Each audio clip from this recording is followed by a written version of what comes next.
Hi there, Alison here with another Cab Franc du jour. Today we're in Anjou and we're looking at Thibaud Boudignon's 2020 Rosé de Loire. Thibaud Boudignon is one of the up-and-coming winemakers to watch in Anjou. Originally from Bordeaux, his winemaking story in Anjou begins in 2009, and his attention to detail in the vineyard as well as his meticulousness in the cellar has garnered his wines a lot of praise and respect in just a short period of time. Now, he works with mainly Chenin Blanc in the appellations of Anjou and Savennières, but of course today we are looking at his rosé from Cabernet Franc. Now, the Anjou region historically is very important for rosé production. In fact, the earliest mentions of the style date to the medieval ages when they mentioned the clairet wines of Anjou, which stylistically would have been a little bit closer to a dark rosé as opposed to a red wine. Now, the first Cab Franc rosé was made in 1905, and then the appellation of Cabernet d'Anjou was established in 1957.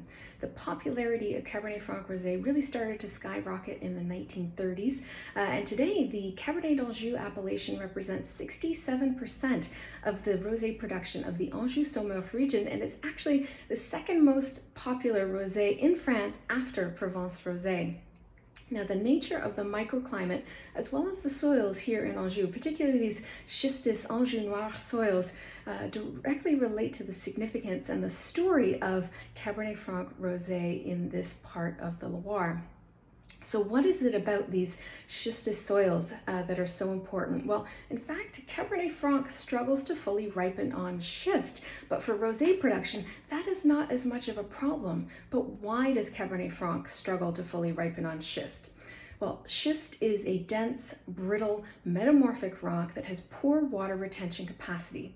The dark color of schist soils actually absorbs the sun's rays. It can retain heat very well, but it actually takes a little longer for schist to warm up in the springtime, and this directly impacts Cabernet Franc's growing season.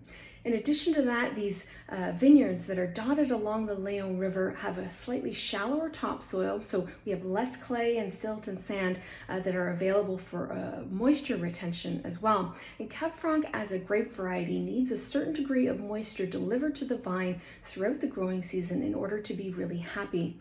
Moreover, water as an element actually has better heat capacity to it than pure rock does. So the combination of these factors, we have these dense, brittle schist soils that have poor moisture retention capacity. In addition to that, we have the lack of topsoil, which also impacts moisture availability, which makes these soils actually a little bit on the cooler side, which is directly kind of causing a bit of a disadvantage for Cab Franc as it relates to ripening.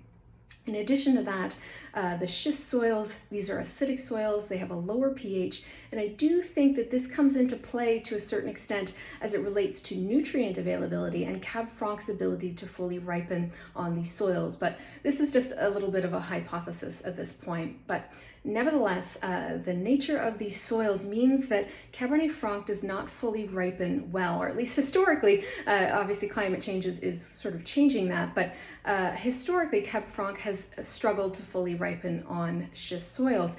But for rosé production, that is not as much of a problem because there isn't the extended maceration time on skins or seeds for rosé. Now, the lack of moisture also comes into play as it relates to berry size. So the berry size on these schistous soils for Cab Franc will be a little bit smaller, so there'll be a higher skin to juice ratio. And this can lead to red wines that are a little bit more rustic, depending on how the vigneron is working with the skins and the juice and their maceration times. But for rosé production, this sort of thinner skin, or the lack of, or the ratio of juice as well as skin, means that we're getting a rosé that has a little bit more color as well as a bit more structure.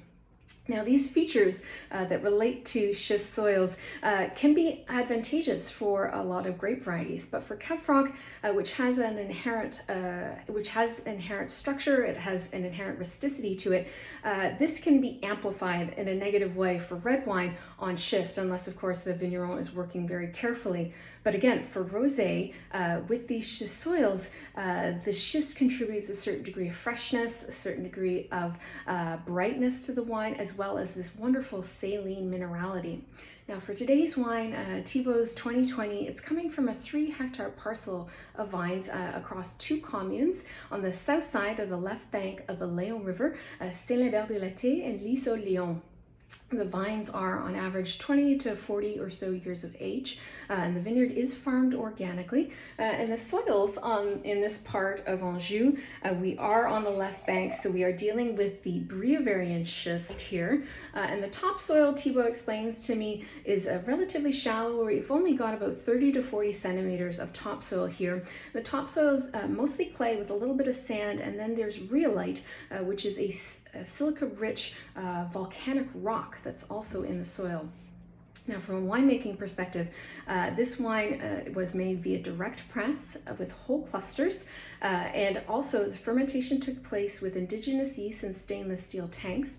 And then Thibaud said that he does 6 months of fine lees aging in tank before bottling. I should note as well that this wine does have a little soupçon of Grelot in it, about 10%, and Thibaud explained that this adds a certain degree of fleshiness, a certain degree of roundness to the middle palate of the wine. And finally, the appellation for this wine is called Rosé de Loire, and this appellation is the generic appellation for dry rosé in the Loire Valley, and it can include any number of red grape varieties in terms of the blend, and it does require a maximum of 3 grams per liter residual sugar. So let's get into the wine. Now, the nose has a really lovely perfume to it, beautiful sort of white peach. There's a little bit of nectarine here. There's a touch of wild strawberry as well, a lovely floral side to this wine, which is quite pretty. And you do know it's Cab Franc. The pyrazines do come through with this underlying savoriness, but it comes through as sort of delicate herbs. There's a little bit of rhubarb here too, but quite pretty on the nose. Now on the palate, this has really bright, almost tangy acidity. And there is an underlying savoriness to the overall profile of the wine as opposed to sort of more fruity. The palate as well is really lifted, really energetic. It's quite lively, and it is structured. There is a certain degree of focus, a certain precision to how this wine is sitting in the mouth.